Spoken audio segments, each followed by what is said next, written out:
चारुभक्षणम् उमासुतं शोकविनाशकारकं नमामि विघ्नेश्वरपादपङ्कजम्। नमो देव्यै महादेव्यै शिवायै सततं नमः। नमः प्रकृतिभद्रायै नियतः प्रणतः स्मताम्। गुरुर्ब्रह्मा गुरुर्विष्णुः गुरुर्देवो महेश्वरः गुरुर्साक्षात् परब्रह्म तस्मै श्री गुरवे नमः। श्री गणेश अम्बा सद्गुरु चरण कमलेभ्यो नमः। गीता सुगीता कर्तव्या किमन्यैः शास्त्रविस्तरैः या स्वयं पद्मनाभस्य मुखपद्मात् विनिसृता। बोलिए धर्म भूमि कुरुक्षेत्र भूमि की जय। एक बात है और भी इस पर करो विचार, हाड़ मांस की देह यह होए जाए बहुबार। आकाश भूमि जल तेज वायु ये पांच तत्व कहलाते हैं। यह पांच तत्व ही मिलजुल कर प्राणी की देह बनाते हैं। इस पांच तत्व की देह बीच चैतन्य पुरुष एक रहता है। यह पुरुष अंश ईश्वर का है। सिद्धांत शास्त्र यह कहता है बस पांच तत्व की बनी देह बनती है और मिट जाती है। ये ईश्वर अंश वस्तु है जो अजर अमिट कहलाती है। तो जो पदार्थ यों बार बार बनता है और मिट जाता है उसके निमित्त ज्ञानी कोई नहीं कभी कष्ट कुछ पाता है। अर्जुन बोला आपका कथन सत्य ब्रजचंद, लेकिन फिर भी चित्त यह हुआ नहीं निर्द्वंद। प्रिय लोगों के प्राण हों आंखों आगे नष्ट, कहाँ तलक फिर भी न हो अपने मन को कष्ट। यह सुनकर बोले मधुसूदन मन क्लेश कष्ट जो पाता है वह मन का क्लेश कष्ट अर्जुन माया से होता जाता है। पर हाथ पैर और आंख नाक जो चीजें देखी जाती हैं ये चीजें गिनती में 10 हैं। इंद्रियां 10 कहलाती हैं। दुनिया की विविध वस्तुओं का होता इनसे संबंध जभी आनंद शौक सर्दी गर्मी होते बहु सुख और दुख तभी। यह सुख और दुख नित्य होते और नित्य नष्ट हो जाते हैं। जो इन सब को सह लेते हैं वे उत्तम नर कहलाते हैं। इन सुख और दुखों का सहना जिस वीर पुरुष को आता है बस वह ही सच्चा ज्ञानी है। बस वही अमृत फल पाता है। तुम भी सुख और दुख सब सह लो धर कर धीर। अर्जुन उठ आगे बढ़ो युद्ध करो बलवीर। एक भेद और है उसको भी समझो समझाता हूँ अर्जुन। ये मृत्यु वास्तव में क्या है ये गुरु बतलाता हूँ अर्जुन। मैं तुमसे अभी कह चुका हूँ सिद्धांत शास्त्र यह कहता है इस पांच तत्व के चोले में चैतन्य पुरुष एक रहता है। ये पुरुष देह में रहने के कारण आत्मा कहलाता है। लेकिन परमात्मा से इसका पूरा और पक्का नाता है। परमात्मा जैसे अजर अमर आनंद कंद सुख राशि हैं ये आत्मा भी बस उसी तरह सच्चिदानंद अविनाशी है। अविनाशी होने से इसका उद्भव या नाश नहीं होता, यह देह नष्ट होने पर भी आत्मा का नाश नहीं होता। परमात्मा के तुल्य है आत्मा पूर्ण काम, अज अनंत अच्युत अनघ और अकर्ता नाम। ये आत्मा न तो स्वयं मरता न किसी से मारा जाता है। इस जड़ शरीर में माया के चक्कर में पड़कर आता है। जो कुछ की इंद्रियों का सुख दुख इस जड़ शरीर में रहता है, उस सुख दुख को भ्रम से आत्मा अपना ही सुख दुख कहता है। यदि यह भ्रम भूल दूर कर दे तो आत्मा फिर परमेश्वर है, जगदीश्वर है, अखिलेश्वर है, भुवनेश्वर है, भूतेश्वर है। आत्मा ही बस देह में है पदार्थ एक नित्य। 5 तत्व की देह है, नश्वर और अनित्य। जो शय अंतिम और नश्वर है वो सदा नहीं रह पाएगी। जो आज या कि 100 वर्ष बाद निश्चय विनष्ट हो जाएगी। जो चीज नष्ट होगी निश्चय उसके निमित्त दुख पाना क्या। जो एक रोज मिट जाएगी उससे यूं मोह बढ़ाना क्या। वास्तव ये देह में अर्जुन ऐसी धोखे की टाटी है अभी भली और बनी हुई और अभी अभी फिर माटी है। हाँ, आत्मा जो इस देह में है वह ही नित रहने वाला है। मिट जाए भले ही देह किंतु वो कभी न मिटने वाला है। जो पुरुष पुराने वस्त्र छोड़ नूतन पोशाक बदलता है, त्यों आत्मा भी एक देह छोड़ दूसरी देह में चलता है। यह अभी बताया है मैंने, ये आत्मा सचमुच ईश्वर है। कारण ईश्वर के समान ये अच्युत है, जगदीश्वर है। हथियार इसे नहीं काट सके, पावक नहीं इसे जला सकती, जल इसे नहीं तर कर सकता और हवा न इसे सुखा सकती। ये नित्य और सर्वव्यापी स्थिर अचल सनातन पावन है। इंद्रियां जिसे नहीं जान सकें, यह वह अव्यक्त गुप्त धन है। होता है इसको नहीं कभी कोई विकार। सारहीन जड़ देह में यही एक है सार। इस सारे वक्तव्य का अर्जुन है यह अर्थ। आत्मा की या देह की चिंता करना व्यर्थ। जब देह एक दिन मिटनी है तब वह सदा न रह पाएगी। वह अभी मिटे या कभी मिटे, मिटकर मिट्टी हो जाएगी।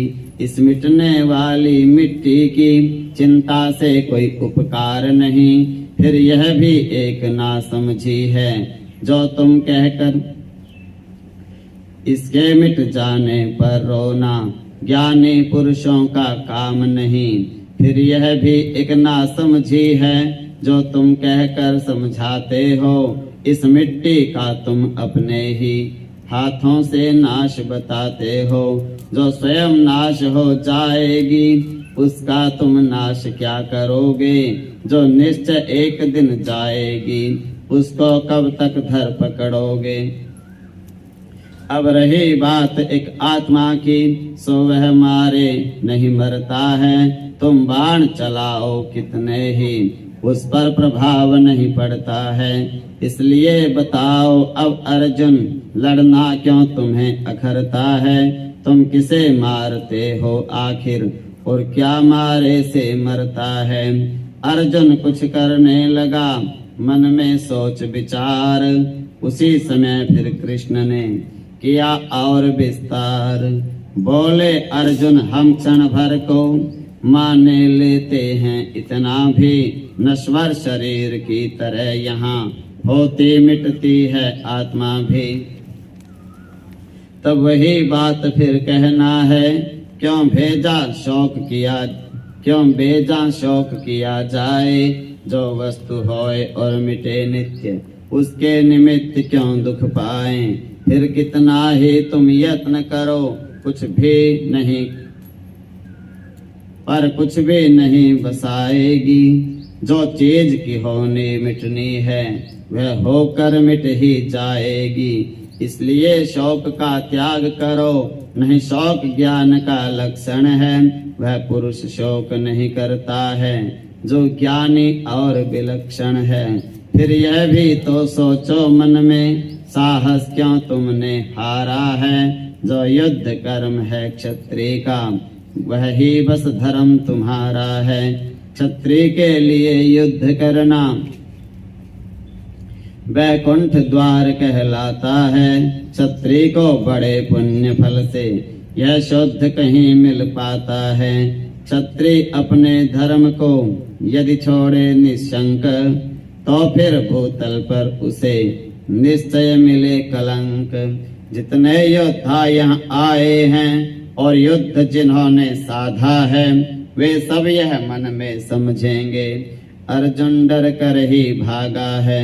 जो अब तक तुमसे डरते थे, कहते थे अर्जुन योद्धा है, वे अब यह कह देंगे खुलकर अर्जुन कायर और बोधा है। इस निंदा के दुख से बढ़कर लो बोलो जग में क्या दुख होगा। अर्जुन बदनामी फैल गई तो कहो तुम्हें क्या सुख होगा। बदनामी की कुछ बात न हो, यह लक्ष्य नीतिवानों का है। बदनामी से तो मौत भली, ये कथन बुद्धिमानों का है। जो मारे गए युद्ध में तुम तो स्वर्ग लोक को जाओगे, और जीते तो इस पृथ्वी का सब राजपाट सुख पाओगे। सुख दुख और हार जीत यकसां, मानो तो ताप नहीं होगा। इस समबुद्धि से युद्ध करो, अर्जुन तो पाप नहीं होगा। अब तक मैंने हैं किए जितने प्रकट विचार, अर्जुन वे हैं युक्तियां सांख्य शास्त्र अनुसार। मतलब उनका है यही हो यन ज्ञान विहीन, कभी किसी की मृत्यु पर करे न चित्त मलिन। अब वह उपाय बतलाता हूँ जिससे विषाद मिट पाप जाता है। जो चाहे कर्म मनुष्य करे पर फल उसका नहीं पाता है। अर्जुन ये खूब समझ लो तुम, जितने भी कर्म कहाते हैं वे सिर्फ किए जाने से ही नहीं हानि लाभ पहुँचाते हैं। कारण यह है इस दुनिया में जो चीज कर्म कहलाती है वो चीज अगर सच पूछो तो बिल्कुल जड़ मानी जाती है। बिल्कुल जड़ है वह इसीलिए सुख दुख नहीं पहुंचाती। वह स्वयं विश्व में किसी समय नहीं भली बुरी मानी जाती। अब उसके करने से प्राणी जो भला बुरा बन जाता है वह भला बुरा फल भली बुरी बुद्धि से होता जाता है। यदि भली बुद्धि से किए जाएं तो कर्म भले फल देते हैं। यदि बुरी बुद्धि से किए जाएं तो वही बुरे फल देते हैं। लेकिन यदि बुद्धि भली बुरी कुछ ना हो तो मन निर्मल होगा। कैसा भी कर्म मनुष्य करे कुछ कभी न उसका फल होगा। बुद्धि के ही दोष से होती सदा झमेल, कर्मों का फल भोग है बुद्धि का ही खेल। इसका सारांश ये है, बुद्धि कहते हैं निर्णय करती है जो भले और बुरे का विवेक। लेकिन दोनों चीजें बांधने वाली हैं। आप पुण्य करोगे और पुण्य का फल मांगोगे तो पाप का फल भी आपको ही मिलेगा। आप पुण्य करो, पुण्य का फल मत मांगो। मैंने जो पुण्य किया मैंने किया ही नहीं, मैंने बुद्धि से किया, मैंने बुद्धि से नहीं किया, मेरी बुद्धि है ही नहीं। बुद्धि देने वाले तो भगवान हैं। बुद्धि को क्या समझना है? बुद्धि मेरी नहीं, बुद्धि मैंने भगवान को अर्पण कर दी। अब मेरे विचार में जो भी कार्य विधि या निषेध आए, मैं उसे अच्छे से अच्छा काम करूं, जप करूं, तप करूं, पाठ करूं, अनुष्ठान करूं, पूजा करूं, भक्ति करूं, दान करूं, कुछ भी मैं करूं, करने के बाद एक ही बात बोलूं कि मैंने तो किया ही नहीं, ये तो ठाकुर जी ने कराया। मैंने दान नहीं किया, मैंने पाठ नहीं किया, मैंने जप नहीं किया, मैंने पुण्य नहीं किया, मैंने कुछ नहीं किया, मैंने अपने बच्चों को पढ़ाया नहीं, मैंने अपने बच्चों के मकान बनाए नहीं, मैंने अपने बच्चों के विवाह शादी नहीं किए, वो तो भगवान जी ने किए। और मुझे इसका क्रेडिट नहीं चाहिए, मुझे नहीं इसकी पर अपनी प्रशंसा नहीं चाहिए मुझे। बस इतना सा काम आप लोगों ने करना है, तो उसके बाद इसका फल आप फिर मुक्त हो गए, आप तो निर्मल हो गए। भगवान कहते हैं ऐसा भक्त है, ऐसा संत है, ये बेचारा कहता है मैंने तो कुछ पुण्य का फल चाहिए नहीं। जब आप पुण्य का फल ही नहीं मांगेंगे तो चलते चलते आपसे चाहे पाप भी हो जाए, गलती से अनजाने में कोई भला बुरा आपके मुंह से निकल जाए, तो उसका पाप भी फिर नहीं लगेगा। कैसे? भैया एक नौकर है, नौकर, अब वो नौकर किसी के घर में नौकरी करता है, वो तनख्वाह कुछ लेता ही नहीं, तनख्वाह लेता ही नहीं और ड्यूटी करता है बड़ी जिम्मेवारी से। अब नौकर जिस दिन बीमार होएगा, दवाई कौन दिलवाएगा?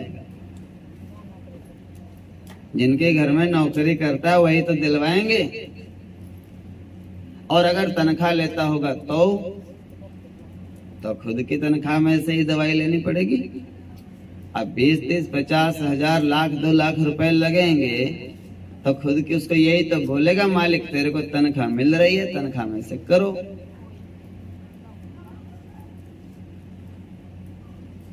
आज जो कुछ मांगता ही नहीं तनख्वाह, उसके तो 5 लाख रुपए भी लग जाएं तो मालिक कहेगा ये तो बेचारा हमारा है, ये जिनके घर में ये पैदा हुआ था ये उनका नहीं, ये तो मेरे को ही माँ कहता है और हमारे बच्चों को भाई बहन कहता है और हमारे घर में ही कमाता है, हमारे घर में ही इनकम देता है, ये हमारा ही बालक है। पहले मेरे 2 बेटे थे, अब मेरे 3 हो गए, अब हमारा है ये। अब वो कहीं गलती भी हो जाए उससे तो भी आप कहोगे चिंता मत करो, आपसे गलती हो गई कोई बात नहीं, हमारे बच्चों से भी होती है। जहां हम अपने बच्चों के लिए माफी मांग के आते हैं, तेरे लिए भी हम हाथ जोड़ के आएंगे। और जब तुम लाभ कर रहे हो तो वो लाभ भी सब हमारा ही है। तो आपको करना क्या है? ऐसे आप जन्म तो आपका कहीं भी हो गया और आप भगवान के लिए नौकरी करने लग जाओ उसी घर में जहां पे आप रहते हो, वहीं पे आप बस कहो मैंने जन्म तो लिया इस घर में, लेकिन मैं भगवान का नौकर हूं, भगवान का दास हूं। मैं भगवान का ये घर है, भगवान के घर में मेरे को जो ड्यूटी मिली है अपनी ड्यूटी कर रहा हूं और मैं भगवान का ही इसकी तनख्वाह कुछ चाहिए नहीं। भगवान कहते हैं ये तो मेरा भगत है, 2 फुलके खाने और प्रभु के गुण गाने, इसका तो बस इतना ही आता है। कोई भी काम ये पुण्य करता है तो कहता है मैंने नहीं किया, भगवान जी ने कराया। दान करता है, मैं कौन हूं दान करने वाला, भगवान जी ने कराया। बच्चों को पालन पोषण कर दिया, मैंने क्या कर दिया, भगवान जी ने कर दिया। बच्चों के विवाह शादी हो गए, नौकरी लग गए, मैं कौन हूँ बच्चों को कामयाब करने वाला? भगवान जी का आशीर्वाद है इनके ऊपर, उनके बच्चे उन्होंने कामयाब कर दिए। ऐसे अगर आप करोगे तो भगवान को ही आपने दे दिया सब फल। मैंने तो कुछ किया नहीं, भगवान जी ने किया। और यदि आप दान करके, पुण्य करके, नाम जाप करके और कहोगे लो भगवान जी देव फल दो, अब इसका ये भी कर दो, वो भी कर दो, ये भी कर दो, वो भी कर दो, इतनी बड़ी लिस्ट भगवान के सामने रख दी। सुबह सुबह बेचारा अभी उठा ही था, स्नान धो नहाए धोए के बैठा और बस लाइन देखी तो खड़ी है लाइन ऐसे झोली फैलाए वालों की, दे के जाने वाला कोई आया ही नहीं। सरकार को हम देंगे कुछ भी नहीं। देखो सब कहते हैं कोई टैक्स नहीं कटना चाहिए, कोई टोल टैक्स नहीं कटना चाहिए, कोई कुछ भी होना नहीं चाहिए, बसों में किराया भी नहीं होना चाहिए, दवाई बट्टी का भी सरकारी हॉस्पिटलों में खर्च नहीं होना चाहिए, सरकारी स्कूलों में फीस भी नहीं होनी चाहिए, देने को सरकार को कुछ भी नहीं होना चाहिए, और लेने लेने को सब कुछ कहां से आएगा भाई? ये वो सरकार है। इसको नाम जाप करके, दान करके, पुण्य करके, धर्म करके इसको दे दो और फिर कहो लो ये मैं तो आपको दे रही हूं और जिनको जरूरत हो इमरजेंसी उनको आप बांट देना। हाँ, सब मेरे से भी दुखिया दुखिया लोग इस दुनिया में हैं। मैं तो बड़ी आपकी कृपा पात्र हूं। मैं जाप कर रही हूँ, आपके पास जमा करा देती हूँ। जिनको ज्यादा ही इमरजेंसी जरूरत है उनको आप कृपा करना, आप उनको ये देना। मेरे द्वारा किया हुआ जप पेड़ पौधों को मिले, पशु पक्षियों को मिले, जीव जंतुओं को मिले, वनस्पतियों को मिले, धरती माता को, सूरज चांद को मिले। मैं भी तो इनसे ले रहा हूँ, सूरज से रोशनी ले रहा हूँ, पेड़ पौधों से ऑक्सीजन ले रहा हूँ, पशु पक्षी मेरा मन बहलाने के लिए कू कू कर रहे हैं। मैं सबसे जब ले रहा हूँ, जल से मैं स्नान करता हूँ, पी रहा हूँ, जी रहा हूँ, जल की कृपा से धरती माता के ऊपर सुबह उठते दोनों पैर इसकी छाती पे धड़ाम से रख देते हैं। इनसे लेना लेना हमें आ गया, इनको देना भी हमें आना चाहिए। हम इन्हें कुछ देंगे, ये रखेंगे नहीं, अनंत गुणा करके हमें ही देंगे। जो बच्चा है कमा के और माँ बाप के हाथ में दे देते हैं ना अपनी पूरी सैलरी, एक दिन फिर ऐसा आता है कि माँ बाप ऐसी जरूरत में उनको वो पैसे देते हैं, ले बेटा हाँ तूने मेरे को रोज रोज दिया और मैं आज तेरे को देती हूँ, आज तेरे को जरूरत है। माँ फिर उसको देती है। और जिस बच्चे ने कभी हाथ पे ही नहीं रखा 4 आने और बाद में कहे कि अब चाहे अंगूठा लगा कर लेके आओ, कहीं से भी ले आओ, माँ बाप कहेंगे कभी हमारे हाथ पे तूने रखा नहीं, हम कहां से क्या करके लेके आए, कहां से लेके आए। भगवान के लिए ऐसी स्थिति पैदा नहीं करनी चाहिए।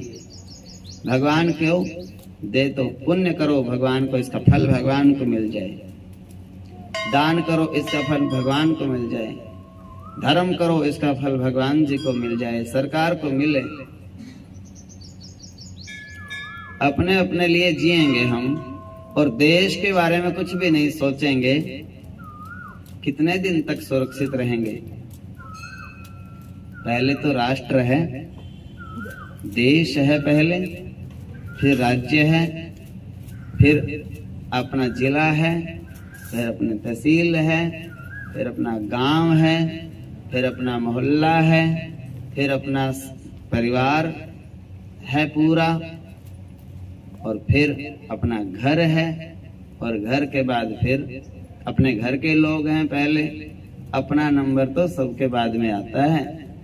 और जो खाया और सो गया, पड़ा बड़े आनंद आ गया। शाम को क्या बनाओगे? अभी पहले वाला तो खा लो, शाम की चिंता हो गई। उस व्यक्ति के लिए तो देश उसका कुछ नहीं लगता, राज्य उसका कुछ नहीं लगता, समाज उसका कुछ नहीं लगता। बोले मैंने क्या लेना है समाज से? नहीं। गांव राम, गांव क्या होता है? गांव में राम होता है।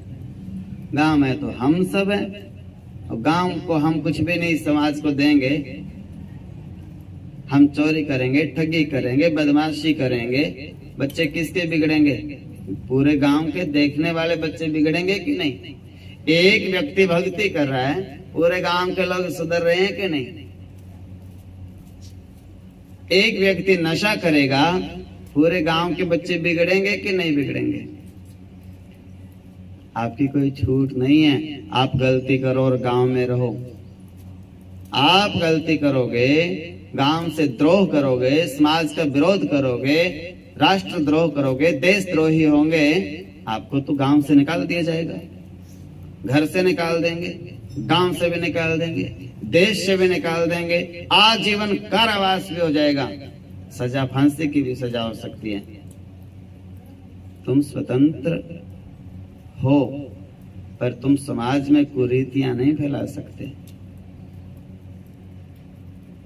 स्वतंत्र का मतलब ये थोड़ी तुम अपने कपड़े फेंक कर ऐसे ही फिरोगे गली मोहल्ले में, तुरंत ही धुलाई हो जाएगी। क्या असर पड़ रहा है हमारे बच्चों के ऊपर जो काम आप कर रहे हो? बात क्या है? जो आप पुण्य करो, फल उसका भगवान जी को दे दो, तो आप भगवान के बन जाओगे। भगवान कहेगा मेरा तो ये है बस। हाँ, मैं तो सबका हूं, भगवान तो सबके हैं। और भगवान का कौन है? भगवान कहते हैं, देखो आपसे बच्चे जरूरत में तो मम्मी मम्मी, और जरूरत में तो बहन बहन, और जरूरत में तो सब कुछ। और जब जरूरत पूरी हो गई, मैंने क्या लेना आपसे? मैंने कराना ही नहीं कुछ आपसे। हाँ, आप मुझे नहीं टोकना, मैं आपको नहीं टोकूंगा। बस क्यों? अब जरूरत नहीं है।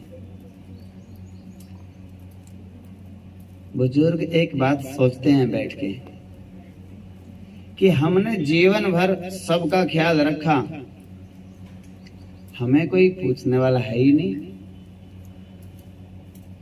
भगवान भी ऐसे ही सोचते हैं बैठ के, मैंने सबका ख्याल रखा, मुझे कोई पूछने वाला है ही नहीं।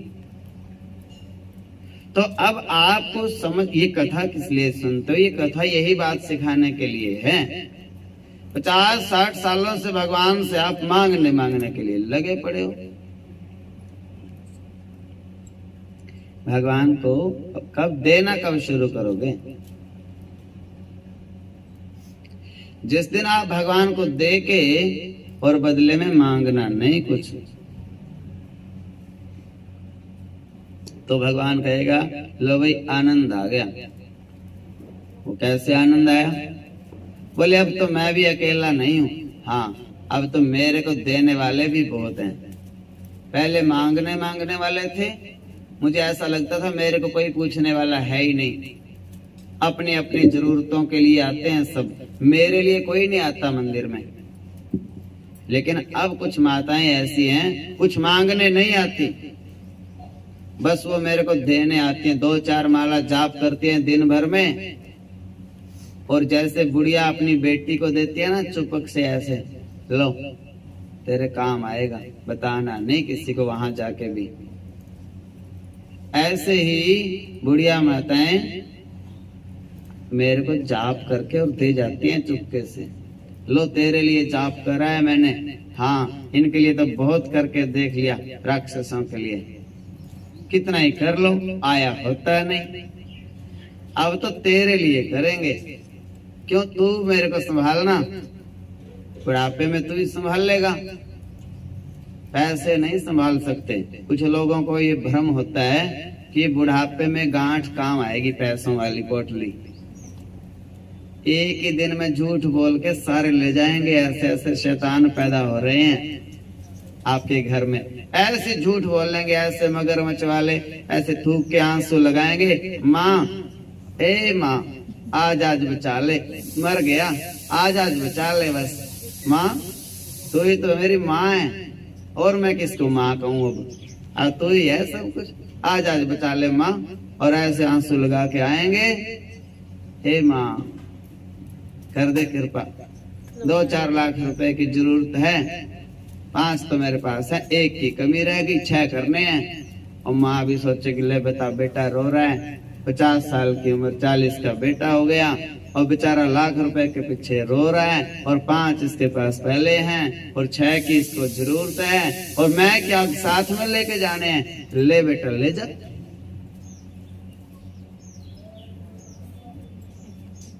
ऐसी ऐसी बात होती है। कितना भी कर लो आप, आपके पास छोड़ने वाला कोई नहीं, कहीं भी आप छिपा के रख लेना, नहीं छोड़ेंगे। मैं ये नहीं कह रहा कि मत करो, लेकिन भगवान के लिए भी कुछ करो, उनके लिए जितना आपने किया कुछ ना कुछ भगवान के लिए, 2 माला 4 माला 10 माला करके भगवान को कह दो, ये तो आपके, 1 माला बड़े बेटे की, 1 माला छोटे बेटे की, और 2 तेरी, इतना ही कर लो, कुछ ना कुछ उसको तो दो, वही इमरजेंसी में काम आएगा। बाकी तो ये दिखाने आएंगे मेरे पास भाग दौड़ के, बोले माँ कई दिन से बीमार पड़ी, देखना कब मरेगी, हाँ बता दो जल्दी से छूट जाए, बेचारी बेचारी परेशान हो रही है। ये भी नहीं कहेंगे हम परेशान हैं ना, गुरुजी देखना जल्दी छूट जाए बेचारी, जब काम कर रही थी तब तो नहीं कहा जल्दी मर जाए, जब तो कहते थे ये भी और करके चली जाती, ये रह गया ये कर जाती, वो रह गया वो कर जाती, बड़े पोते का ब्याह देख जाती, छोटे का देख जाती, उस ये कर जाती वो कर जाती हैं। जिंदे जी लड़कियां पोतियां, कानों के तो मेरे हैं, गले का मेरा, हाथ वाली मेरी अंगूठी, इधर वाली मेरी हैं, और मैंने क्या करना है। बुढ़िया भी उनको पहले तो उनको देखो वही बताती है, ये तो बड़े की छोरी को दे दूंगी, ये छोटे वाले को दे दूंगी, और मैंने क्या करना है, मैंने तो बस एक नाक में रख देना, अभी मरने के बाद वो भी निकाल लेना। ऐसी ऐसी बातें हैं, ये सबके लिए आपने सोच रखा है कुछ ना कुछ देने के लिए, भगवान के लिए क्या सोचा, भगवान के लिए कभी सोचा है कि भगवान के लिए मैंने ये करना है।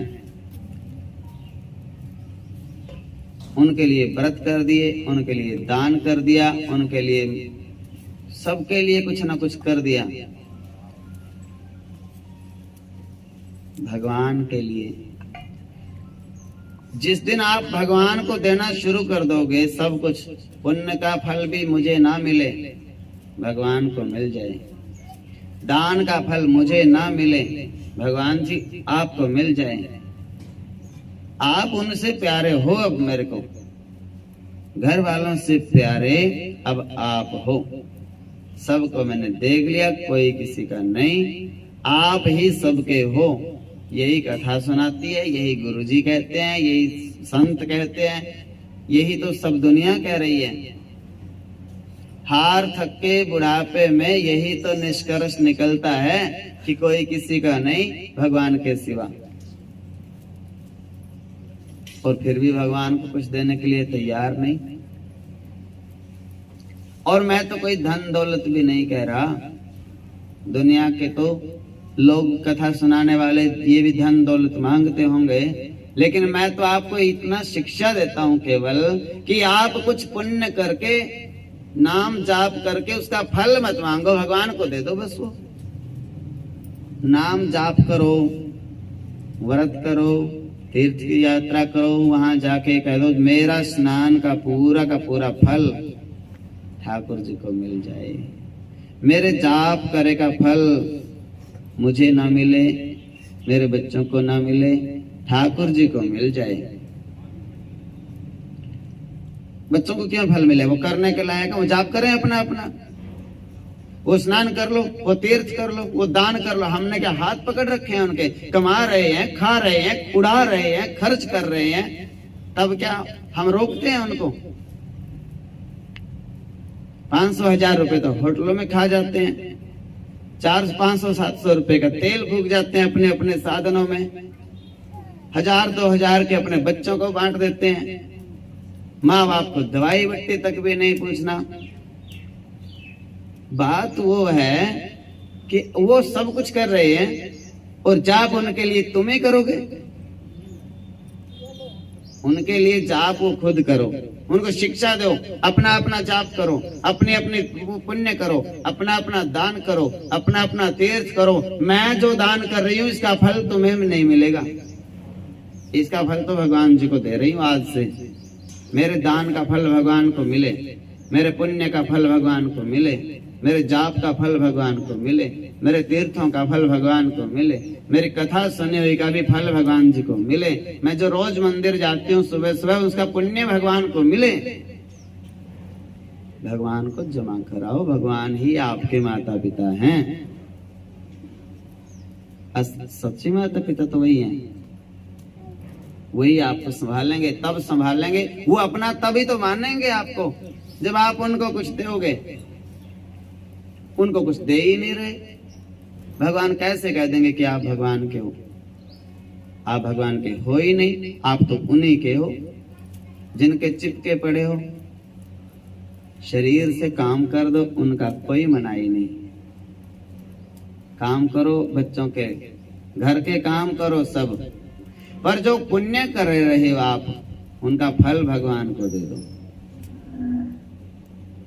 उसका फल फिर आपको क्या मिलेगा? भगवान कहेगा भैया ये सारा पुण्यों का फल मेरे को देती है, अब इसके जितने भी पाप हैं जीवन के उनका फल भी इसको नहीं मिलेगा, वो मैं ही उसको, आपको किसी पाप का भी फल नहीं मिलेगा, क्योंकि पुण्यों का फल भगवान को दे दिया भगवान ने, फिर पाप का भी अपने आप अपने ऊपर ले लिया और आप मुक्त हो गए। आपको तो भगवान मिल गए आपको। यही तरीका है भक्ति करने का। बड़ी आसान सी भाषा में बहुत ऊंची बातें बताने की कोशिश करता हूँ, समझ में उन्हीं के आएंगी जिसने अपना उद्धार करना है। दूसरी बात, आप कथा सुनने आ रहे हो रोज, ठीक है, कथा से सारे कार्य बनेंगे दुनियादारी के भी। आपको जितने जितनी घर में जरूरतें हैं सब आपके मनोकामनाएं पूरी होंगी, लेकिन घर से चलते समय ये सोच के कभी मत चलो कि मेरी मनोकामनाएं पूरी होंगी इसलिए कथा में जाना है ना। यहाँ कोई व्यापार नहीं कर रहा मैं कभी ये नहीं कह रहा कि मैं आपके सांसारिक काम करूंगा। मैं एक ही बात कहता हूँ कि आपको भगवान से मिलाने का जिम्मेवारी मेरी है। किसी के घर में धन कम है, किसी के घर में बच्चे कम है, किसी के घर में भाई बहन कम है, किसी के घर में शांति कम है, किसी के घर में बीमारी है, किसी के घर में, वो तो अपने अपने कर्मों का फल है। कोई ऐसा सोच के आए कि मेरे तो सारे काम सारी चीजें लेके आएंगे गुरु जी से, ऐसा मैं कोई जिम्मेवारी नहीं लेता। आना है आओ, नहीं आना है तो मत आओ। कोई ऐसा एक महीना आने के बाद बोले ले कमर तो अब भी दुख रही है, महीना हो गए जाते जाते।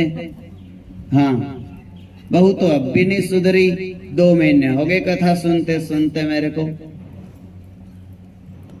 मैंने कोई ठेका नहीं ले रखा, मेरा एक ही फर्ज है, भगवान से मिलना है। जिसको क्या तरीका है वो तरीका आपको बताना मेरा काम है। जिसको भगवान से मिलने की आवश्यकता है, जो भक्ति करना चाहता है वो आए, उसका स्वागत है। फालतू की बात नहीं है, यहाँ संसार की कोई बात नहीं। मुझे खुद नहीं चाहिए संसारिक चीजें, तो मैं क्यों दूंगा किसी को। मुझे खुद भगवान चाहिए, आपको भी भगवान में लगाऊंगा। जो व्यक्ति जैसा होगा उसी काम में तो लगाएगा। तो गीता कहती है भैया ये शरीर के ऊपर जिसको भगवान की प्राप्ति करनी है, भगवत प्राप्ति करनी है, इस शरीर का थोड़ा मोह कम करो। मोह मतलब दिखावा, इसकी संभाल तो रखो पर दिखावा कम। चमक दमक की जरूरत नहीं है इस शरीर को। चमक दमक की जब तक जरूरत है तब तक आप संसारी हो, आप भगत नहीं बन सकते। भगत बनना है सीधा सादा, जैसा मिल गया वैसा शुद्ध अन्न ग्रहण कर लो, शुद्ध जल ग्रहण कर लो, ज्यादा चटपटा नहीं। ये नहीं है कि आज तो मेरी जीभ यही मांग रही है बस। ऐसे डंक बच्चे के कहते हैं ना, जीभ डंक ठा रही है भाई।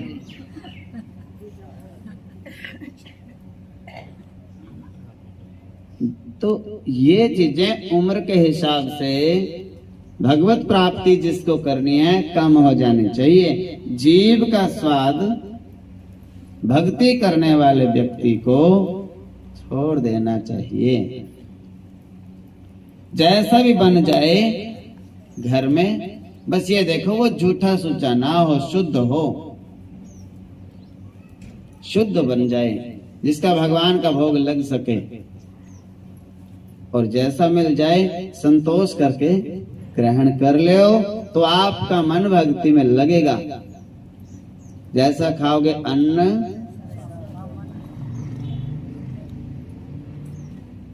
सबसे मुख्य बात है। दूसरा, कान संसारिक बातों से दूर रखो। गीत है कोई बज रहा है, फिल्म का है, इधर उधर का है, संसारिक बातों का है, श्रृंगार रस का है, गाना है कोई। जब तक संसारिक गीतों में उलझे रहेंगे तब तक भगवान की भक्ति में नहीं लग सकते। जैसा सुनेंगे वैसे ही तो हम बनेंगे।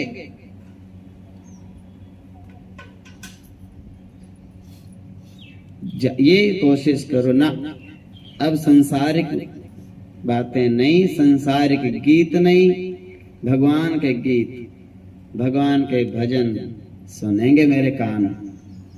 तो इनको उधर लगाना है, उधर से हटाना है। काम घर वालों के लिए करो, बिल्कुल मनाही नहीं। आप 8 घंटे काम करते हो घर में, 10 घंटे करो, मैं मना करता नहीं, खूब काम करो। लेकिन मैं सिर्फ इतना कहता हूं कि जो अपनी इंद्रियां हैं 10, इन इंद्रियों को संसारिक कामों में से हटा के थोड़ा थोड़ा भगवान के काम में, भगवान के ध्यान में लगाओ। आंखें हैं और उनको यही सिखाओ, या तो संत का दर्शन करो, या भगवान का दर्शन करो, या कोई ऐसी भगवान की कथाएं फोन में भी आती हैं, टीवी में भी आती हैं, उधर से हटाओ, अपने मन को उधर लगाओ। ऐसी चीजें मत देखो जो उल्टा संसार में फंसा देवे। अब उसमें से निकलने की उम्र है। फंसने की नहीं दोबारा दोबारा। और दूसरी बात, आपको निकालने वाले मिले हुए हैं। अब संत मिल गए आपको कह रहे हैं इधर थोड़ा सा कोशिश तुम करो, 1 कदम आप बढ़ाओ और 9 कदम हम बढ़ाएंगे। थोड़ी सी कोशिश। कोई बीमार है, उठा जाता नहीं, और उसको कोई उठाने वाला मिल गया। अब उठाने वाला उसको यही तो कहता है, लो थोड़ी सी कोशिश आप करो और बाकी हम उठाएंगे। उसी प्रकार से आपको संत इसमें से निकाल देंगे, भव सागर से पार कर देंगे, लेकिन थोड़ा सा कोशिश आप स्वयं करो। कानों से ऐसी वस्तुएं, ऐसे गीत मत सुनो जो संसार में और फंसा दें।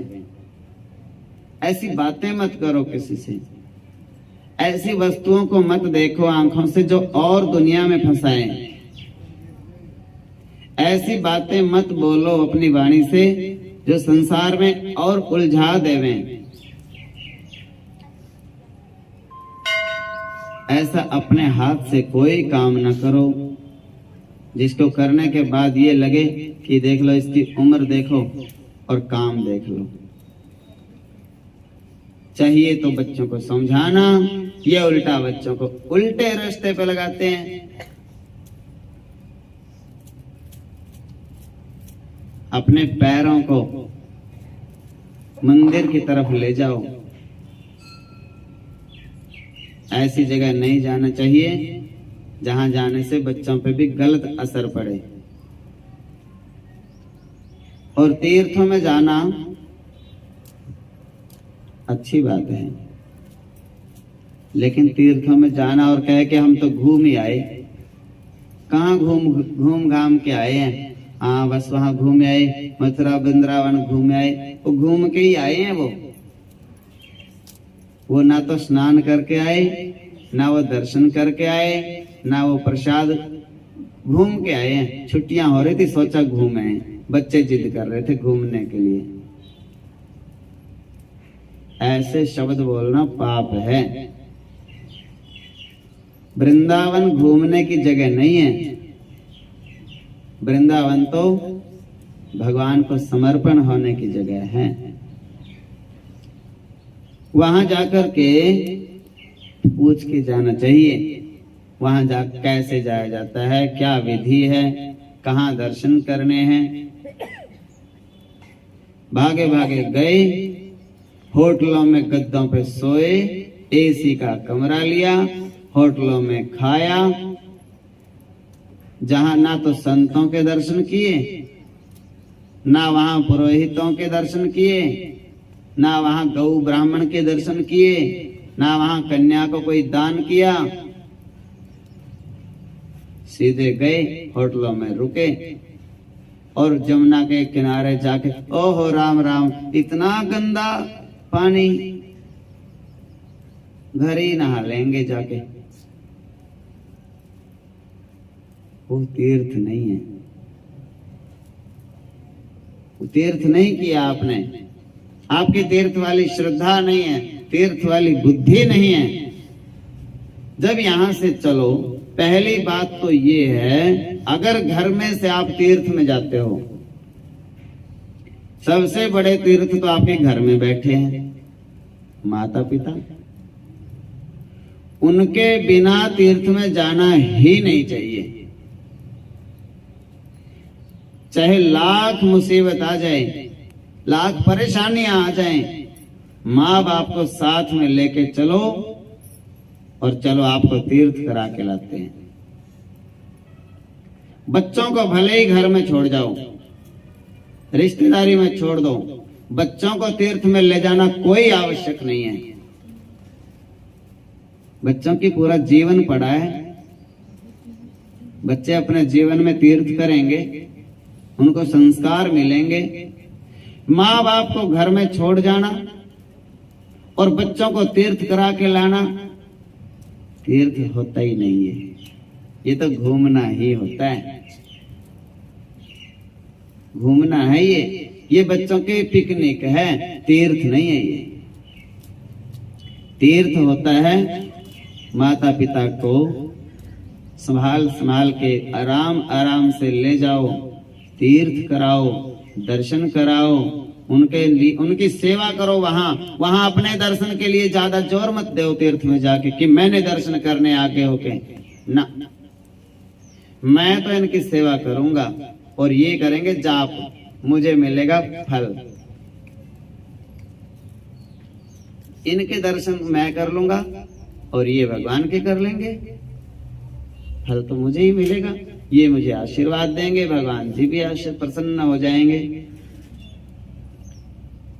इसे तीर्थ कहते हैं। फिर जो भी वहां पे पुण्य करो, दान करो, दर्शन करो, बड़े बुजुर्गों से पूछ पूछ के करो। दान किसको करना है? आप तो अपनी मर्जी से करेंगे, लेकिन बड़े बुजुर्ग, गुरु लोग, संत लोग, ब्राह्मण लोग बताएंगे आपको कि भैया दान सुपात्र को करना चाहिए, मर्यादित को करना चाहिए, जहां पुण्य मिले उसको करना चाहिए। बाहर सड़कों पे तो कपड़े बांटते फिर रहे हैं। सास के दिन, सास के लिए संक्रांत वाले दिन भी कुछ नहीं। हम तो जी बोले कपड़े लेके गए थे, गाड़ी भर के ले गए थे, अलमारियां भरी पड़ी थी 5, और सारे कपड़े हम ले गए और वहां बांट के आए तीर्थ में जाके।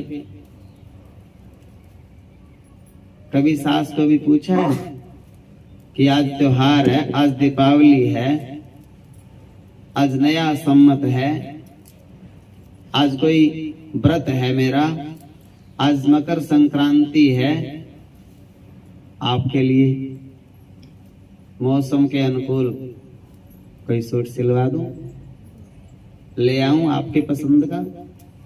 ना, सबके लिए जाते हैं। बहनों के भी, छोटी बहनों के भी सूट मैं दे देती हूँ, भाइयों के, भतीजों के भी सूट मैं ले जाऊंगी, बहनों के बच्चों के भी, भांजे भांजियों के भी सूट में ले जाऊंगी। हाँ, क्या फर्क पड़ता है गुरुजी, मैं तो देती हूँ, देती रहती हूँ, दान करती हूँ। और जिनको दान करना चाहिए उनको तो कभी पूछा ही नहीं। कभी जेठानी को पूछा है? बड़ी होती है कि नहीं जेठानी? जिंदगी में किस किसने पूछा है भाई जेठानी को? भाई साल में एक सूट तो मैंने जेठानी को पहनाना है। मेरे से पहले इस घर में आई थी, मेरे घर की खास बहू है वो, मेरे से बड़ी है उम्र में। अगर वो नहीं भी बोलती, ना बोले, वो उसका काम है, लेकिन मेरी पूजनीय है वो। मैं सबको सूट बांटती फिरती हूँ, भाई भतीजों को सूट बांटती फिरती हूँ, बहनों को, छोटी बहनों को सूट बांटती हूँ, बहन के बच्चों को सूट बांटती हूँ, सबको बांटता हूँ। धर्म बहनें 3-4 हैं मेरी, उनको भी, उनके बहनों को भी, उनके बच्चों को भी, उनके रिश्तेदारों को भी, सबको बांटते हैं हम। और जो घर में बहन भगवान ने बनाई है, साल में एक बार भी नहीं, 2 साल में एक बार भी नहीं, कोई बार त्योहार पे भी नहीं, और तो क्या विवाह शादी में भी बोले हम नहीं बुलाते। हाँ, हम तो मेरी बहनों को बुलाएंगे, पति की बहन उनकी कोई जरूरत नहीं है। पत्नी के भाई तो आने जरूरी हैं ब्याह में, पति के भाइयों की कोई जरूरत नहीं। आना है आओ, नहीं आना है ना आओ। गीता सुनने के लिए अंदर से भी थोड़ा बदलना पड़ेगा अपने आप को। धर्म स्थानों में जाते हैं, चलते चलते हजारों रुपए की रोटी खा जाते हैं होटल में रुक के, और वहां जाकर के तीर्थ में जो वहां दर्शन कराने वाले पुरोहित हैं, पंडित जी हैं, उनके लिए 100 रुपए नहीं, और उनको 70 गालियां सुना के आएंगे, बोले देख लो इनके लक्षण, लालची हो गए, लोभी हो गए, ऐसे हो गए, वैसे हो गए, स्वार्थी हो गए, कपड़े उतार लिए हमारे। उनके लिए सब बातें क्यों? गए किस लिए हो आप जीवन में 1-2 बार तीर्थ में जाते हो, वहां पे जहां पे आप गए हो, उनके बारे में कभी सोचा है?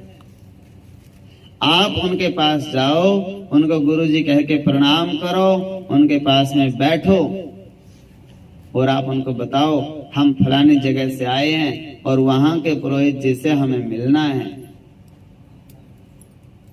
हरिद्वार जाओ, केदारनाथ जाओ, बद्रीनाथ जाओ, कहीं पर भी आप जाओ, मथुरा वृंदावन जाइए, एक बार पूछना तो।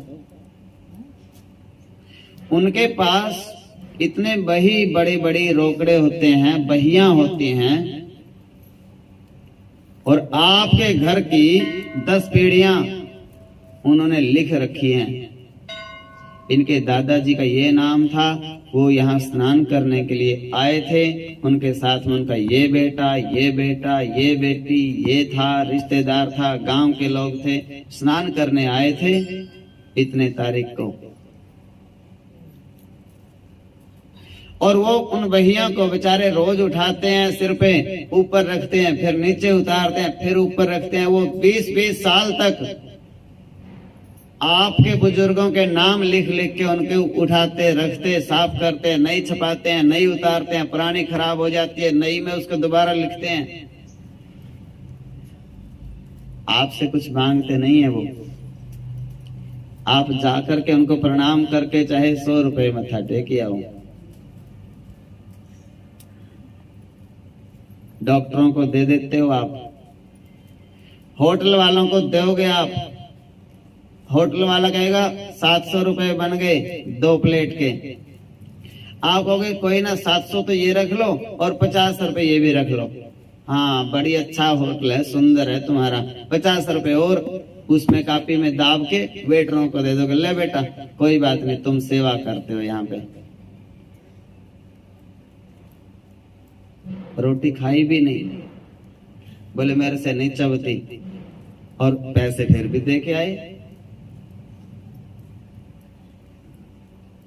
और वहां जाके आप दर्शन भी नहीं कर सकते, क्यों? छोरे को टाइम नहीं था, चले तो जाते गुरुजी, छोरे को टाइम नहीं था, बस भाई छोरे को काम था। जब काम था तो काम करके जाते तीर्थों में, काम उसी दिन होना जरूरी है क्या? पहले घर से जब चलो उसको एक ही बात बोल के लेके चलो, पुरोहित जी के पास में अगर लेके जाओगे, दर्शन कराओगे तो मैं तेरे साथ चलूं, और नहीं तो मेरे को लेके जाने की जरूरत नहीं है।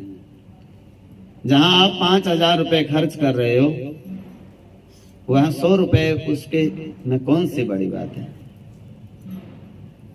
और जहां आप 70 मंदिरों के दर्शन कर रहे हो, वहां एक गुरु जी के, पंडित जी के, पुरोहित जी के द्वार पे आप चले जाओगे, और जो दान पुण्य आपने करना है, घाट पे बैठे हुए जिनका पता भी नहीं कौन है, वो चोर हैं, ठग हैं, वो जुत्ती उठाने वाले हैं, कपड़े चुराने वाले हैं, मोबाइल चोर हैं, उनको तो आप सूंट बांट के आ जाओगे।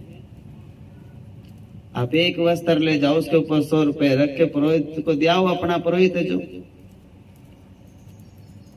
खुश होगा, आशीर्वाद देगा, लगेगा उसका दिया हुआ दान। लेकिन ये ज्ञान नहीं है, क्यों? क्योंकि तीर्थ में हम तो घूमने गए, तीर्थ करने गए ही नहीं। जो तीर्थ करने जाओगे तो आपको पता चलेगा श्रद्धा से ये काम ऐसे होता है।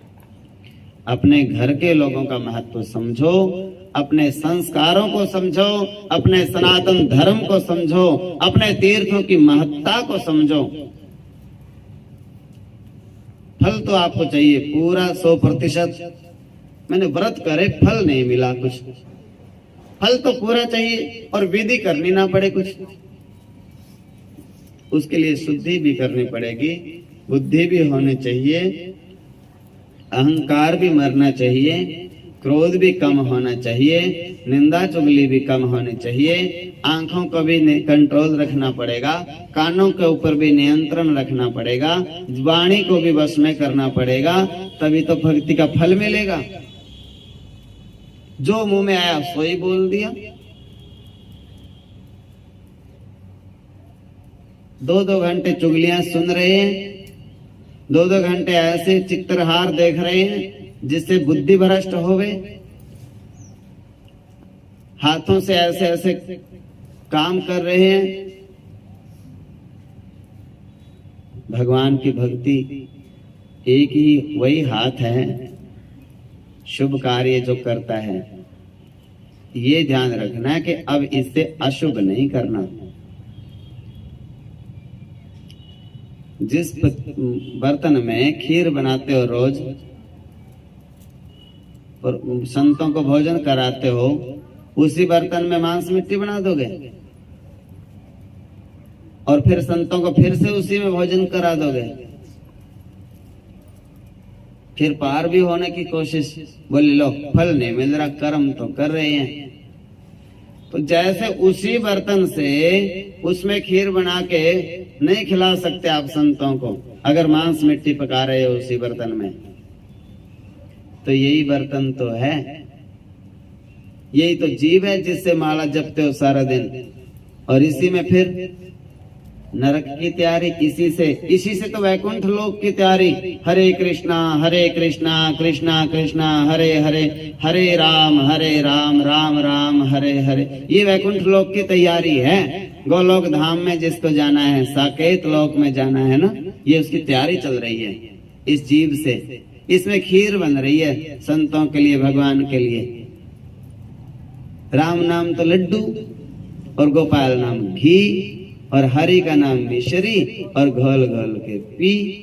अब इसमें तो पी रहे हैं, मिश्री घोल रहे हैं, लड्डू है और वो भी है मिश्री है, घी है, और इसी से फिर दूसरा चैनल FM लग गया, बंद ही नहीं होता। ये सोचना है ना, अब ये एक ही बर्तन है, एक ही जीव है, एक ही आंख है, इससे मैं संतों का दर्शन करके मेरे ठाकुर जी का दर्शन करते हैं हम।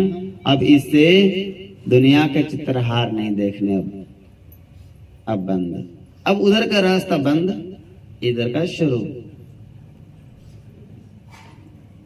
पानी देते हैं ना खेत में, तो खेत में पानी देते हैं, ऐसे करते ना, इधर का बंद कर दो और उधर का शुरू।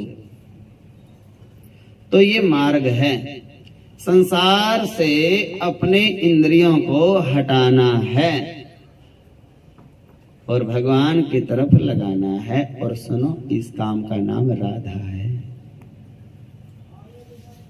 जो ऐसा करता है उसको तो है राधे राधे, और जो ऐसा नहीं करता कितनी बार भी राधे कह लो, कुछ नहीं। हाँ, राधा किसे कहते हैं? संसार से अपनी इंद्रियों को हटाना और भगवान में लगाना, इस काम का नाम राधा है। अब भगवान में लगा नहीं रहे अपनी आंखों को, अपने कानों को, अपने जीव को, संसार में और उलझते जा रहे हैं। हाँ, मेरे लिए मेकअप का सामान ले आना, 5,000 मेरे से ही ले जाना। 5,000 का मेकअप का सामान जिसके लिए आ रहा है, और वो राधे राधे राधे राधे राधे राधे किसके लिए?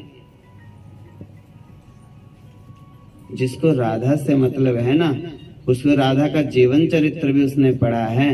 राधा जी ने एक दिन भी मेकअप नहीं करा ही नहीं। राधा है वो, उनका तो भगवान ही है सब कुछ। एक दिन भी कोई बता दे, भगवान ने ही तो कर दिया हो बैठा के, लो राधा रानी मैं तेरे को मेहंदी भी मैं ही लगा दूं, कजरा भी मैं ही लगा दूं, केश भी मैं ही, शीश दर्पण भी मैं ही दिखा दूं, सब कार्य आपके मैं ही कर देता हूं, चरण भी मैं दबा दूं, सब कुछ भगवान कर दें, अलग बात है। लेकिन राधा जी ने अपना श्रृंगार खुद नहीं किया। आप भगवान का श्रृंगार करो, फिर देखो आपको दुनिया के मेकअप की जरूरत नहीं पड़ेगी। भगवान खुद आपको अंदर से शुरू करेंगे वो आपका मेकअप करना। पहले आपका मन का मेकअप कर देंगे, फिर आपकी बुद्धि का मेकअप करेंगे, फिर आपके चित्त का, फिर आपके अहंकार को, फिर आपके पूरे 10 इंद्रियों का। आप जिधर भी देखेंगे भगवान ही दिखेंगे, ऐसी सुंदर आपको मेकअप कर देंगे वो। जो भी बात आप फिल्म का गाना भी सुनोगे ना, हम तेरे बिन रह नहीं सकते, तो आपको ऐसा लगेगा कि भगवान को ही कह रहा हूं मैं ये बात भी। हर चीज भगवान से जुड़ जाएगी। संसारिक बात भी आपको ही करोगे, लगेगा भगवान को ही कह रहे हैं सब। ऐसे संत होते हैं, ऐसे अनेकों संत हैं। जंगलों में, तीर्थों में विचरण करने वाले रेडियो को रख लेंगे कंधे पे, फिल्मी गाने चल रहे हैं और संत अपने धुन में फिर रहे हैं, जा रहे हैं। अब दुनिया के लोग देख रहे हैं, बोले ये संत देखो फिल्म के गाने सुन रहे हैं। और सच पूछो तो वो नहीं, वो तो उसको भगवान से जोड़ के सुन रहे हैं। उसको पता ही नहीं है दुनिया का। उसको तो ये है कि बात ये कुछ भी हो, मैं तो यही बात भगवान को कह रहा हूं। जो संसार की देवियां अपने पति के लिए कहती हैं, वो संत भगवान को कहते हैं आप मेरे पति हो और मैं आपकी दासी हूं।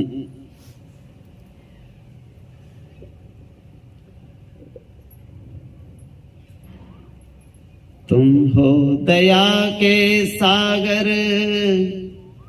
जन्मों की मैं हूं प्यासी, दे दो जगह मुझे भी, चरणों में बस जरा सी। बात तो बात है, यही बात संसारिक देवी कोई अपने पति को कह सकती है। तुम हो दया के सागर, जन्मों की मैं हूं प्यासी, दे दो जगह मुझे भी, चरणों में बस जरा सी। लेकिन संत भगवान को कहते हैं, आत्मा कहती है परमात्मा को, मैं जन्मों की प्यासी हूं भगवान, आपसे जुदा हूं मैं चाहती हूं कि आप मुझे अपने में ही मिला लो, अपने चरणों में जगह दे दो।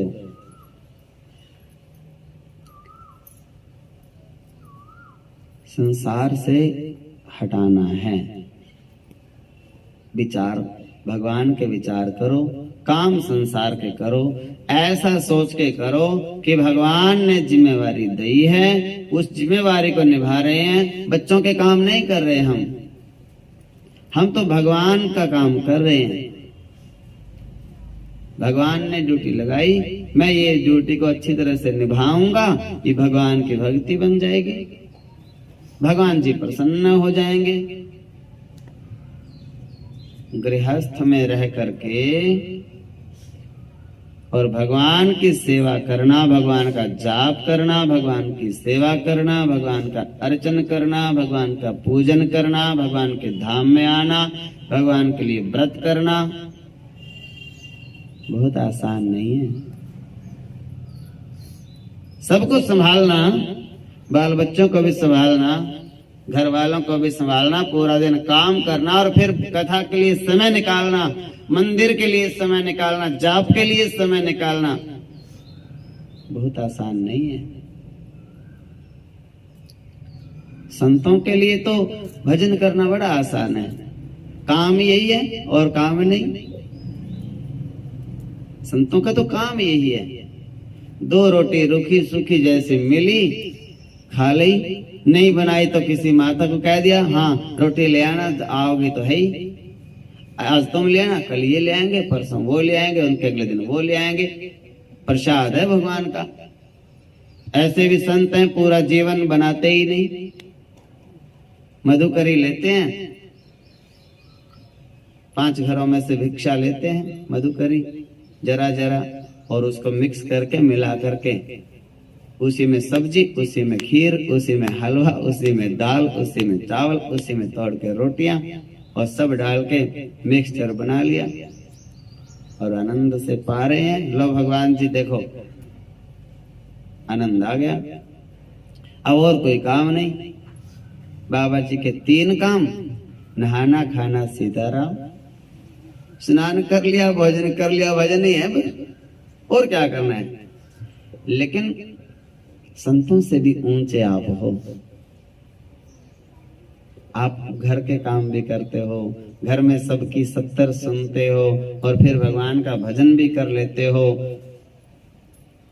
उनके लिए भी मांग लेते हो, अपने लिए भी मांग लेते हो, गुरु जी के लिए भी कर देते हो, भगवान को भी दे देते हो। सबको, पेड़ पौधे पशु पक्षी सबकी ध्यान रखते हैं। गृहस्थ आश्रम बड़ा ऊंचा है। लेकिन एक बात है बस, छोटी सी। काम तो आप सही कर रहे हो सारा, करके ये बोल देते हो कि मैं कर रहा हूं। सिर्फ एक बोलना है कि मैंने नहीं, भगवान जी कर रहे हैं। इतनी सी बात से आपके भंडार भर जाएंगे। भक्ति के भी भंडार भर जाएंगे, ज्ञान के भी भंडारे भर जाएंगे, अन्न धन के भी भंडारे भर जाएंगे, रिद्धि सिद्धि के भी भंडारे। एक ही बात बोलनी है बस, मैंने कुछ नहीं किया, भगवान जी ने किया।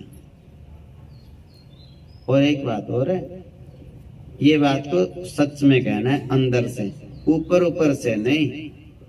हाँ, ताई तो बड़ी अच्छी है, भगवान का ही नाम लेती है, मैंने तो कुछ किया ही नहीं। अपना नाम नहीं, कई और भी अहंकार बढ़ जाता है कई बार।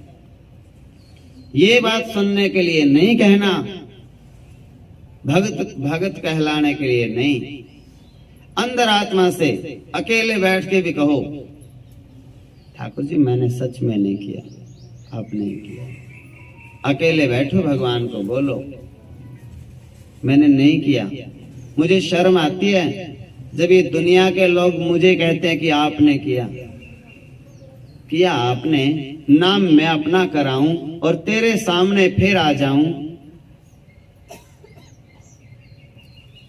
आपको कोई मैं 1000 रुपए दे दूं, ये 1000 रुपए मेरे और दान करके आना। आप हरिद्वार जा रहे हो और वहां जाकर के आप मेरे तो नाम बताओ ही ना, अपना नाम लिखवा के आ गए। लो जी 1000 रुपए मैं ही दे रहा हूं, और आ गए घर में। और फिर मेरे को भी जाना पड़ गया और मैंने देखा कि वो तो अपना ही नाम लिखवा रहा है। फिर आमने सामना हुआ हमारा। आपको शर्म आनी चाहिए कि नहीं? जिसके नाम से थे उसी का तो नाम होना चाहिए। इधर तो आप भगवान के पास आते हो, भगवान जी को कहते हो कि आशीर्वाद दो, सब काम बन जाएं। भगवान जी ने आशीर्वाद भी दिया, सब काम भी कर दिए। बेटे का विवाह भी हो गया, पोता भी हो गया, मकान भी बन गया, नौकरियां भी लग गई, सब काम हो गए। और घर में जाके बच्चों को देखा, मैंने तेरा ब्याह करा, मैंने तेरा घर बनाया, मैंने तेरे बच्चे पाले, मैंने तेरा ये करा। और फिर थाली लेके भगवान जी को, मात पिता तुम मेरे, शरण पढ़ूं किसकी? भगवान कह रहे वहां किसकी कह के आई है? अपने बच्चों का भी अभी मैं सब सुन रहा था अंदर बैठा। इधर मंदिर है, इधर बच्चों का कमरा, कितना फर्क है। जो जो तू अपने बच्चों को सुनाती है सारा दिन, मैंने ये करा, मेरे तो सिर के बाल सफेद हो गए तुम्हारी टेंशन में, वो सारा मैं ही तो सुनता हूं मंदिर घर में बैठा बैठा। ये रोज कथा में भी जाते हो, ये नहीं सिखाते तुम्हारे को गुरु जी कि भगवान ही करते हैं सब? कब से शुरू करोगे बोलना? कब अपने बच्चों को बताओगे कि बेटे मैंने कुछ नहीं किया, भगवान जी ने किया?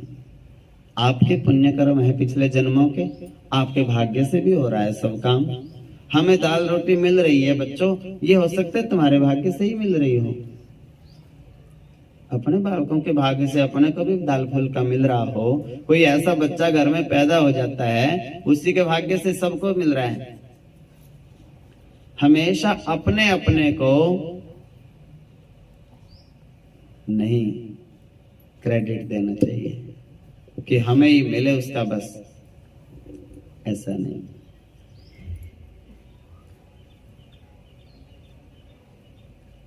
एक बात में सब आ जाता है, बात एक ही है, समझने की है। उसको चाहे 20 साल तक सुन लो, शब्द बदल जाएंगे, बात वही रहेगी। खींच लो चाहे सहार लो, बात तो वही है।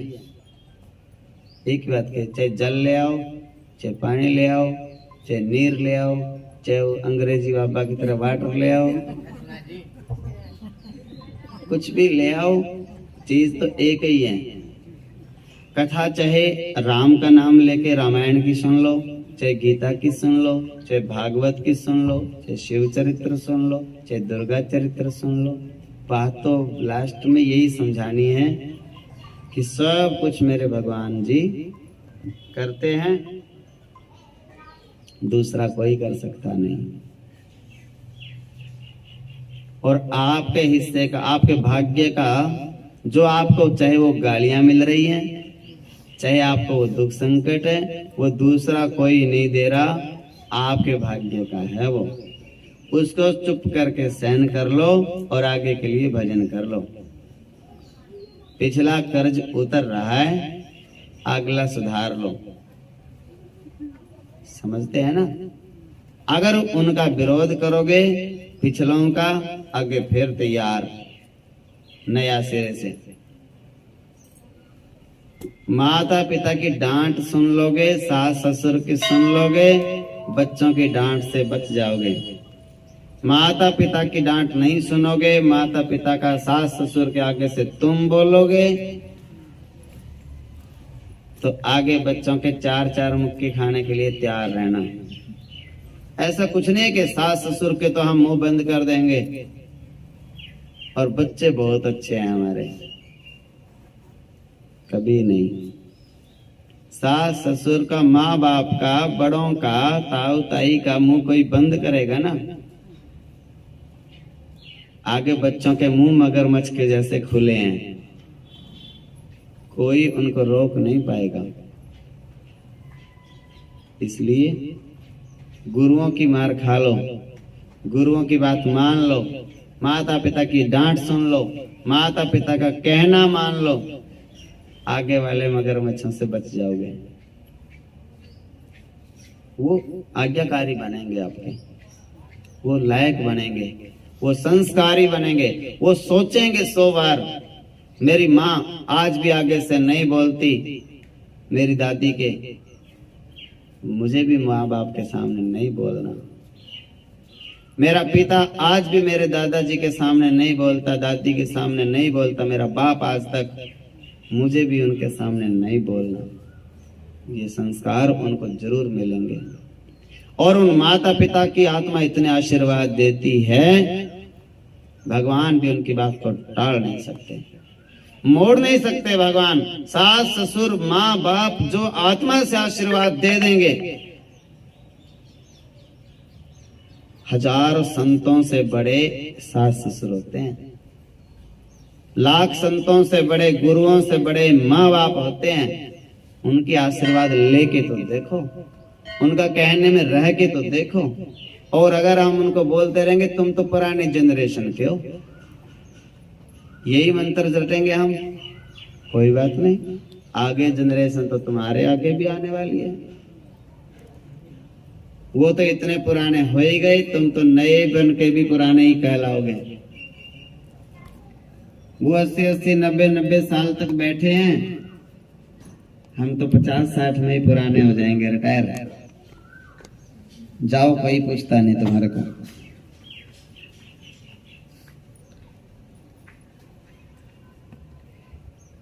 यही ज्ञान है, यही भक्ति है। बुद्धि के ही दोष से होती सदा झमेल, कर्मों का फल भोग है बुद्धि का ही खेल। तात्पर्य यही है कहने का, इस बुद्धि को साधा जाए, वह निर्मल और एकाग्र बने, ऐसा कुछ यत्न किया जाए। इस बुद्धि को जो चीज सदा बहकाती और फुसलाती है, वो चीज वासना है मन की और इच्छा भी कहलाती है। इस इच्छा के बस विवश बुद्धि कठपुतली होकर रहती है। इच्छा जो वायु बहाती है, वह वायु बुद्धि में बहती है। इच्छा पहले सुख पाने का लालच उत्पन्न कराती है, तब बुद्धि उस सुख के निमित्त कुछ ना कुछ यत्न रचाती है। इच्छा मनुष्य से कहती है, वो काम करो जो द्रव्य मिले, तो बुद्धि सम्मति देती है, बस यज्ञ करो तो द्रव्य मिले। इच्छा मनुष्य से कहती है, ऐसे काम करो जो पुत्र मिले, तो बुद्धि सम्मति देती है, बस यज्ञ करो तो पुत्र मिले। इच्छा मनुष्य से कहती है, कोई काम करो के स्वर्ग मिले, बुद्धि सम्मति ये देती है, शुभ कार्य करो तो स्वर्ग मिले। यो द्रव्य और कभी पुत्र और कभी स्वर्ग की इच्छा है, बुद्धि को इन इच्छाओं ने बेहद विचलित कर रखा है। इच्छाओं के संतोष हेतु बुद्धि बड़े कर्म कराती है, सब आयु मनुज की इसी तरह कर्मों में क्षय हो जाती है। इच्छाओं के वश किए हुए ये कर्म विविध फल देते हैं, और इन्हीं फलों के भोग हेतु नर जन्म विविध विध लेते हैं। इच्छाएं ही हैं जो आपको बार बार जन्म देती हैं इस संसार सागर में। यदि एक इच्छा रह जाए कि बस भगवान से मिलना है, अब तो दूसरी कोई कामना नहीं। अब कुछ लोगों के मन में ये भरम है, भगवान से मिलने वाला तो फिर सोच लो बाबा ही हो गया। हाँ, उसका क्या काम घर गृहस्थी में। यहाँ ये बुद्धि भ्रम भेद है। मूर्ख लोग भी तो होते हैं। मूर्खों के मन में ऐसा होता है कि जो भगवान से ही मिलना चाहता है,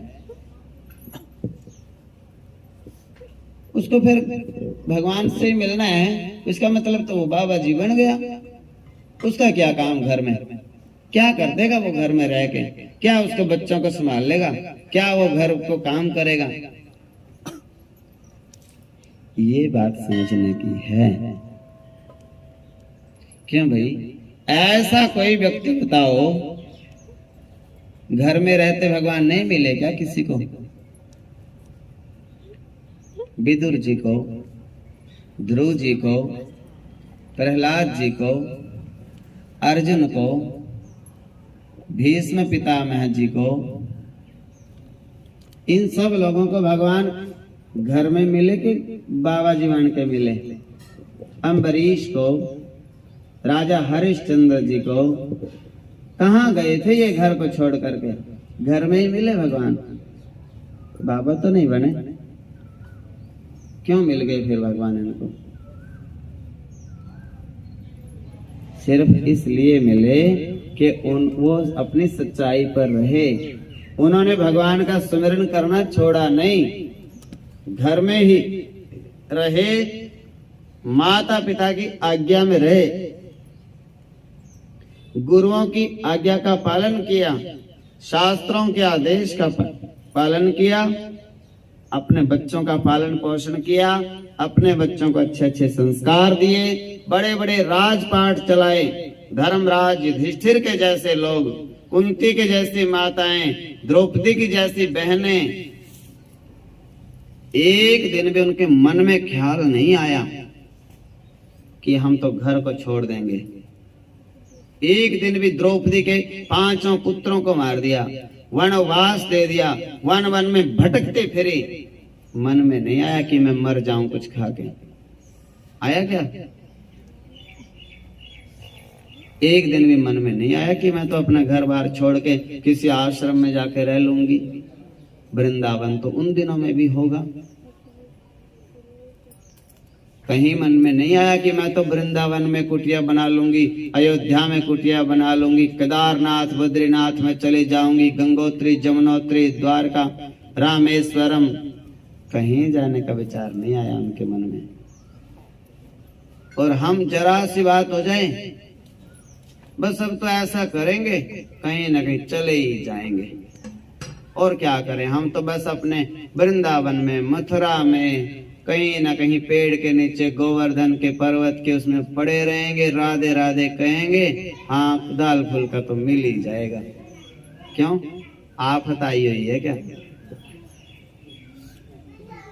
अगर आपके भाग्य की आपने सुनना ही है, आपके भाग्य में वो लिखा है, कर्म आपके पिछले जन्मों के ऐसे हैं, घर में ही सुन लो श्लोक। नहीं, वो तो आपके हिस्से के हैं, वहां भी सुनने पड़ेंगे। ऐसा नहीं है कि यहाँ तो आपको नमक रोटी भी नहीं मिल रही और वहां खीर की थाली तैयार है ना। एक कदम भी अगर घर से बाहर रखा तो सोच लो आपका भविष्य खराब है। आपने खड्डा खोद लिया, अपने लिए नरक तैयार कर लिया। घर से बाहर कदम बिल्कुल नहीं रखना। सहन शक्ति बढ़ा लो, तप करना है तो तप ये है, सहन शक्ति बढ़ाओ, इसी का नाम तपस्या है। साधु क्या करता है, 5 तरफ धूने लगा लेता है, बीच में बैठ जाता है, किसके सहारे? सहन करता है। सहन शक्ति बढ़ाई है अगले ने, बैठा है तो जल जाऊं मर जाऊं पर रहूंगा, बैठूंगा यहीं। घर में अगर भजन करना है, तपस्या करनी है, रहूंगी तो यहीं। कह लो सब कह लो, जो किसी से, मेरे कर्मों का फल है ये अगला पिछला या इस जन्म का, ये भैया मेरे को ही सहन करना है। अपने हिस्से की तो कोई भी चीज हो अपने को लेनी ही है। उससे भागोगे तो वो फल साथ साथ में भागेगा, वहीं जाके पकड़ेगा आपको, जहां भी आप उसको छोड़ के जाओगे।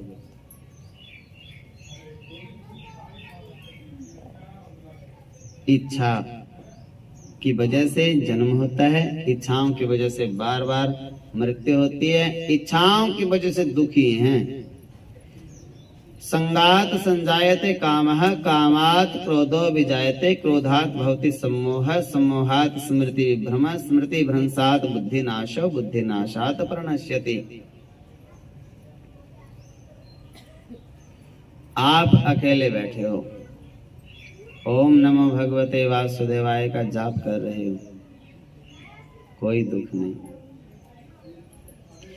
दुख कहां से शुरू होता है? दुख आप शुरू करते हो। देखो कैसे दुख की शुरुआत आप लोग करते हो। कहां से शुरू होता है दुख?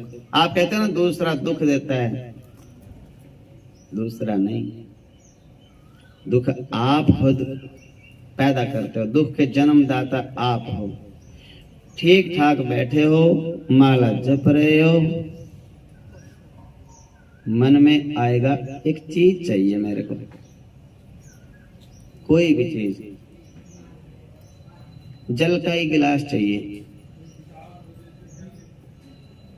देखो अगर प्रेम से आप शांति से जैसे बैठे हो वैसे ही बैठे रहो। पहले तो अपने शरीर से पूछो, तेरे में हिम्मत है उठ के पीने की? अगर हिम्मत है खुद उठो और पी लो लेके, कोई क्लेश नहीं, कोई दुख ही नहीं है। समझे? दूसरा, अगर उठ के पीने की हिम्मत नहीं है तो अपने शरीर से पूछो कि मुझे पता है जल तो चाहिए, लेकिन ये बता पहले कितनी देर रह सकता है बिना जल के। अपने शरीर से ही पूछना है, बाहर के क्लेश नहीं है। जल तो चाहिए, कितनी देर बाद चाहिए। अब शरीर कहेगा अभी मिल जाए तो अच्छा है, नहीं तो 10 मिनट तक तो कोई जी निकलने वाला नहीं है, 10 मिनट बाद मिल जाए। तो हल्की सी, अगर हम उठ के ले नहीं सकते, हल्की सी एक आवाज लगा देना किसी को भी घर में, भैया मेरे को जल दे देना, अभी कोई बात नहीं है, जो काम तुम कर रहे हो वो कर लो, करने के बाद दे देना। 5 आटा बना रहे हो, गैस चूल्हा पे चला रहे हो, कुछ कर रहे हो, बेटे आप मेरे को जल दे देना, भूलना नहीं, 5-7 मिनट बाद दे देना, कोई जल्दी नहीं। जिसमें इतनी शांति आ गई, क्लेश नहीं होगा। क्लेश होता कहाँ है? तुरंत इच्छा, मेरी इच्छा है और अभी है, चाहिए मेरे को ये चीज, और मेरी इच्छा को ये क्या संग हो गया, वो मेरे को किसी वस्तु का संग चाहिए, मैं अकेला नहीं रह सकता। किसी को तो फोन चाहिए बच्चे को, वो अकेला नहीं रह सकता। अब फोन चाहिए तो शांति अंदर है नहीं, घर वाला ने बोला है 1 घंटा रुक जा उसके बाद ले लेना, पर अंदर टिकाई नहीं, शांत अभी चाहिए। अच्छा चलो आधा घंटा रुक जाओ, नहीं चलो 15 मिनट रुक जाओ, मैंने बोला अभी चाहिए। अब उस बच्चे को के दुख का कोई उपाय नहीं है। बच्चे के दुख का उपाय एक ही है, बच्चे को इतना समझ होना चाहिए कि 1 घंटा बोला है, 1 घंटे बाद अपने आप ही मिल जाएगा। बड़े बुजुर्ग की भी यही बात है। अब कई बार तो बिना वजह से स्नान होता है ना, सुबह सुबह स्नान के ऊपर ही क्लेश हो जाता है। अब स्नान घर तो एक, अब स्नान करने वाले 5, पहले भी एक को नहीं उठना, उठेंगे भी हम सारे के सारे पूरे 5:30 बजे, एक ही टाइम पे उठेंगे। दादी कहे मैं भी पहले क्यों उठूं, पोता कहे मैं भी पहले क्यों उठूं, और नहाना सबको एकदम।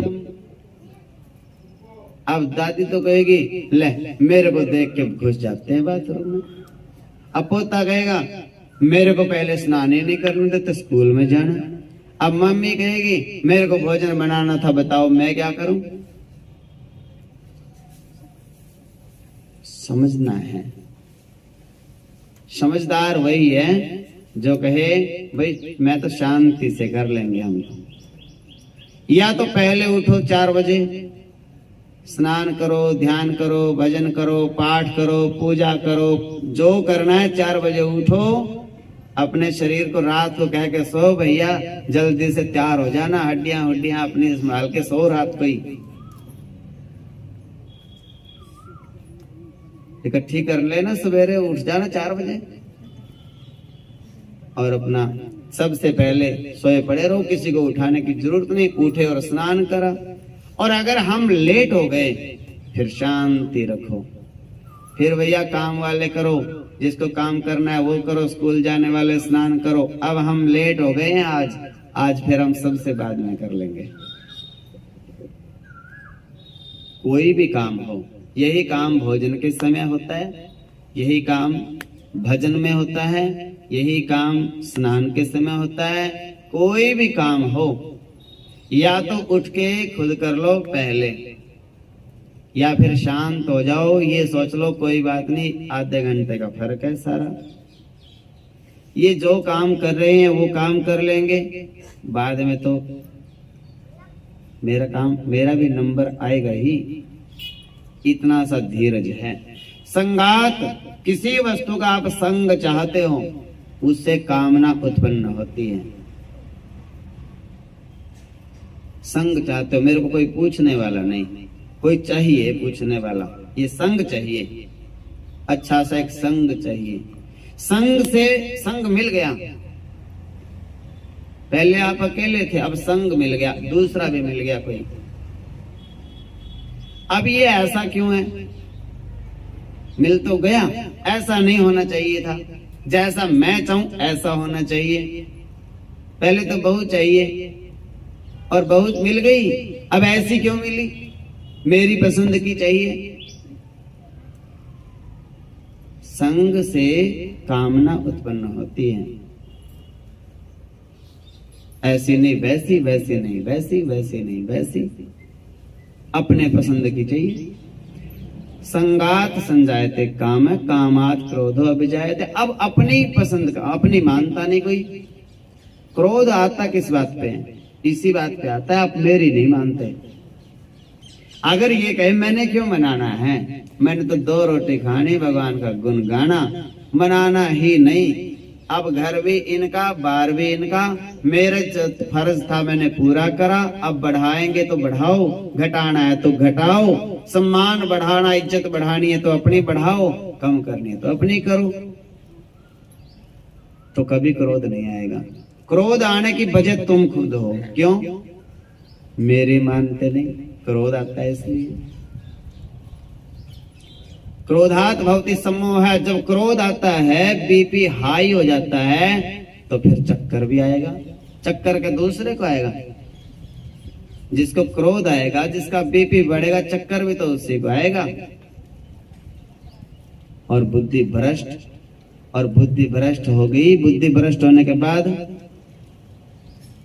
ये तो मेरे है नहीं, और ये मेरे हैं बस। इधर वाले घर के वाले, आधे घर वाले तो मेरे कुछ लगते ही नहीं। आधे घर वाले पांडव तो मेरे कुछ नहीं लगते, और दुर्योधन मेरा प्यारा। क्यों? बुद्धि भ्रष्ट हो गई। का क्रोधात भवति सम्मोह, सम्मोह स्मृति विभ्रम, स्मृति भ्रंशात बुद्धि नाशो, बुद्धि नाशात प्रणश्यति। अगर ऐसे धृतराष्ट्र वाली बुद्धि हो जाएगी, दुर्योधन तो मेरा प्यारा और पांडव मेरे कुछ भी नहीं लगते, दुर्योधन वाली बुद्धि हो गई, धृतराष्ट्र वाली। ऐसी बुद्धि यदि हो जाएगी, बेटा तो मेरा बहुत प्यारा और बहू मेरी क्या लगती है? कुछ भी नहीं।